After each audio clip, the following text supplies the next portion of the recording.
I've heard the rumors now, and I want to make sure that you understand that the city of New Orleans is a place for you and your beautiful family. I'm LaToya Cantrell, mayor of the city of New Orleans, and I know, Mr. Wilson, that you will be a great addition to the New Orleans Saints. And more importantly, I can see us in that number winning that Super Bowl championship once again.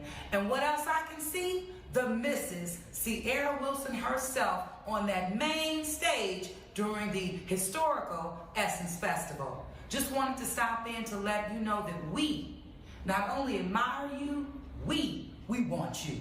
Love you, man. Okay, so she did that. So then the mayor of Seattle responded by tweeting, "I love you, Mayor, but keep your eyes off of Russell Wilson. His home is Seattle, and so you know, Seattle is in the market for an NBA team. Don't make me go there." So we have now reached this stage in the process. Who saw this coming? So it has gotten ludicrous, but delightfully so. So, Dan Orlovsky, I asked you this question several weeks ago, and I'm going to ask it again. Are we now living in a world where we have to be prepared for Russell Wilson to get traded? Greeny, we are now living in a world where we should be prepared for anything in the NFL.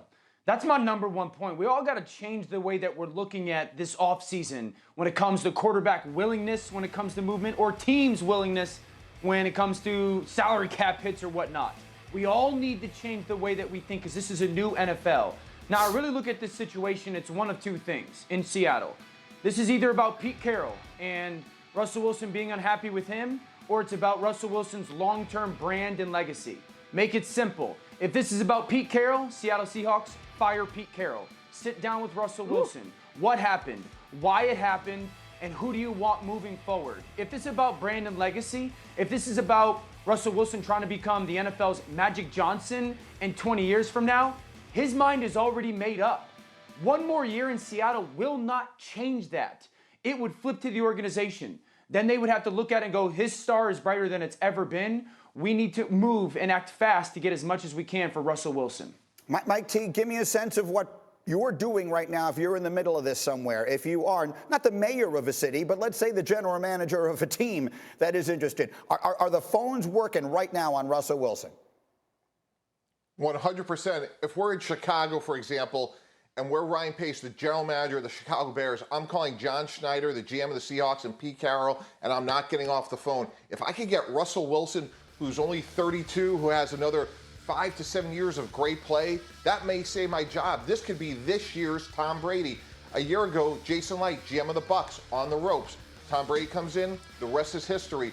I am doing everything I can within reason and then some to get Russell Wilson. This is a rare opportunity, and Dan's right, the whole narrative has changed, but if I'm desperate for a quarterback, there is no price that is too high. And it should be pointed out that quite literally his price is not very high, $70 million over the next 3 years. So he is a bargain by current NFL superstar standards. But we do need one level head in the group this morning, and that belongs to Kimberly Martin. Kimberly, as you talk to people around the league, what is the expectation? Greeny, the thing I hear from everyone is Russell isn't going anywhere. But where there's smoke, there's fire. And that doesn't necessarily mean that the Seattle Seahawks will trade him this year, but the fact that Russell's unhappiness has now leaked into the public sphere, that we're privy to what the issues are behind closed doors. Because, you know, there may have been chatter over the last couple of years about how how they draft, how they go after free agents, how he's been protected with his own line. But now we have teams. Now there are actual 4 teams that Russell, either through his camp, has put out and said, hey, these aren't bad options. So as Mike T is saying, if you're one of those teams, you better pick up the phone, because the Seattle Seahawks may not trade him, but you at least have to try. That is a really important point to make sure that everyone in the audience is clear on this. These names weren't leaked. His agent on the record gave them to Adam Schefter. And so I will say again, Dan Orlovsky, if you're married to someone and that someone says, yeah, I'm happy right now, but I have a list of 4 people that I will marry in the event this thing goes sideways, we have a problem. Yes, we already have a problem. Yeah, Seattle already has a problem. That's my point. Like, Russell Wilson's mind is likely already made up. This is not just, he's just using the vehicle of, I want more power, or I've been hit too much, to really get what he truly wants. He wants to go to a bigger market. He wants to be appreciated for how great of a player he has been.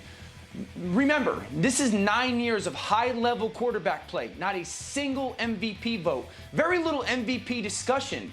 And the Seattle Seahawks need to understand he's just coming off his best season ever as a player. And if his mind is made up that this is about 20 years and the Russell Wilson brand, then they're going to have to seriously sit down and consider trading Russell Wilson. Thank you for watching ESPN on YouTube. For live streaming sports and premium content, subscribe to ESPN+.